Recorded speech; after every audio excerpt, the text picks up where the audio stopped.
আমি দেখা করি, আমার সঙ্গে আমার ছাত্র সংগঠনের নেতৃবৃন্দ ছিলেন। বিকালে আমি যখন করার পর আমি অভয়নগর যেটা ব্রিজের সামনে যখন যাই, তখন মানুষের অনেক দুঃখের কথা আমি শুনেছি। বাঙালি যারা ব্যবসায়ী করছেন তারাও বলছে, স্যার আমাদের কোনো স্থায়ী ঠিকানা নাই। যারা আমাদের চিপরাসা ব্যবসায়ী করছেন তাদেরও বললো যে আমাদের কোনো নাই। একটা অভিযোগ হলো কি, যারা অভয়নগর ব্রিজের পাশে বা আগে যারা রাস্তার কিনারের পাশে যারা ব্যবসায়ী করতেন, বিশেষ করে চিপরাসাদের কাছ থেকে তাদের টাকা নেওয়া হয়তো। সর্বশেষ আমি যেদিন গিয়েছিলাম ওই দিন আমি গিয়ে জানতে পারলাম তাদের কাছ থেকে 20 টাকা করে, কোনো কাগজপত্র ছাড়া 20 টাকা করে ট্যাক্স কালেকশন করা হয়তো। বিষয়টা আমি সব ব্যবসায়ীর কাছ থেকে আমি শুনেছি। কিছু কিছু ব্যবসায়ী সে কথাটা খুলে বলেনি, হয়তো ভবিষ্যতে তারা ব্যবসা করতে পারবে কি না এই কথাটা বললে সেজন্য অনেকে বলেনি।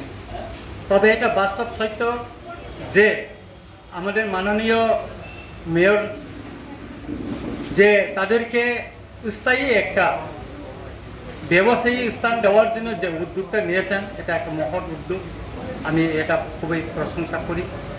তবে একটা অনুরোধ থাকবো ওনার নিকট এবং মাননীয় মন্ত্রীর নিকট একটা অনুরোধ থাকবো, ও যে অভয়নগরের ব্রিজের পাশে একটা কনস্ট্রাকশন হচ্ছে, যেটা আমি শুনেছি এটা জলের একটা কনস্ট্রাকশনটা খুব বড় কনস্ট্রাকশন হচ্ছে। সে উপরে যেটা ঘরটা থাকবে সে উপরে একটা মার্কেট, খোলা মার্কেট করা যায় কিনা সেটা আপনাকে বিবেচনা রাখার জন্য আমার বিনীত অনুরোধ থাকলো। পাশাপাশি আমাদের যে খালটা আছে, খালের পাশে পাশে অস্থায়ী কিছু যারা বিকালে ব্যবসায়ী করে, শুধু বিকালের জন্য অস্থায়ী তাদেরকে করে দেওয়া যায় কিনা অস্থায়ী দোকান ব্যবসার জন্য, সেটাই চিন্তা ভাবনায় যদি নিয়ে আসা হয় তাতে ক্ষুদ্র ব্যবসায়ীরা উপকৃত হবে বলে আমি মনে করি। কেননা অনেকে আমাকে বলছে অভয়নগর বাজারে যদি আমরা ব্যবসা করি দিনে আমরা 1000 টাকা বিক্রি করতে পারি না, কিন্তু অভয়নগর ব্রিজের পাশে বসে যদি আমরা বিক্রি করি 3000 4000 টাকা আমরা বিক্রি করতে পারি। তাতে আমার ছেলে মেয়েকে আমি গড় ভাড়া দিয়ে আগরতলায় থাকতে পারি, সেই এমপি থেকে নিয়ে আসার পরে আমি সবটা তাদের সঙ্গে আবার পরবর্তী সময় আমি অনেক ব্যবসায়ীর সঙ্গে কথা বলেছি, আমি তাদেরকে বুঝিয়েছি, দেখো তোমরা যেখানে বসছো এটা অস্থায়ী, যে কোনো সময় গভর্নমেন্ট তোমাদেরকে উঠাই দিতে পারে, কিন্তু তোমাদেরকে পার্মানেন্ট যদি একটা অ্যালটমেন্ট দেওয়া যায় এটা কেউ ছিনে নিতে পারবে না। আমি এই যে ডন বস্কো স্কুলের সামনে, অক্সিলিয়াম স্কুলের সামনে, এই যে লেক চমনি বাজারে অনেক ব্যবসায়ী, ক্ষুদ্র ক্ষুদ্র ব্যবসায়ীর কথা বলেছি। কোনো সময় আমি নিজেও বাজারে যাই, তখন তারা বলছে যে আমরা এখানে টাকা দিয়ে এই একটু দোকান করাতেই জায়গা পেয়েছি, এটা স্থায়ী না। তাই ডন বস্কোর সামনে বললো আজকে এখানে যে পাহাড়ি চিপরাসারা আয়া দোকান ব্যবসা করতে, পরের দিন একজন বাঙালি এসে ওইটা দখল করে বসে আছে, সেখানে কিছু করতে পারে না, বলে না এটা আমার জায়গা, আমি আগে থেকে ব্যবসা করছি।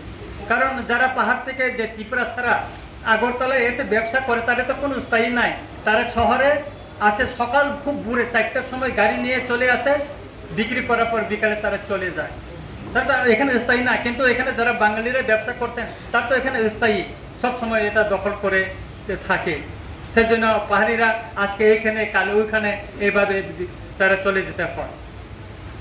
বিষয়টা যদি আমাদের মিউনিসিপ্যালিটি কাউন্সিল থেকে যদি পার্মানেন্টলি অ্যালটমেন্ট মতন একটা কাগজ দিয়ে যদি তাদেরকে দোকানের একটা যত মিটার হোক বা যত ফুট হোক দিয়ে যদি একটা সামান্য একটা কাগজ তাদেরকে পার্মানেন্ট, তাদের যে ওই নামে যে ব্যক্তিটা ওই দোকানটা পেয়েছে সেরকম একটা কিছু যদি দেওয়া যায় লাইসেন্সের মতন, তাহলে এটা সত্যিভাবে তাতে কেউ দখল করতে পারবে না বলে আমি মনে করি। আর অভয়নগর বাজারে যেটা বড় মার্কেট হচ্ছে, আমি শুনেছি আমাদের যে হিরালালবাবু বলেছেন যে এটা বড় মার্কেট হবে, উনি ঘুরে দেখাবেন, এখানে 3 কানের উপর জমি রয়েছে, এটা তো ভালো হবে, এখানে চিপরাসা বাঙালিরা সবাই মিলে এখানে ব্যবসা করুক, পার্মানেন্ট একটা সবার ঠাঁই হোক, সেটা আমি চাই, আমরা সবাই চাই।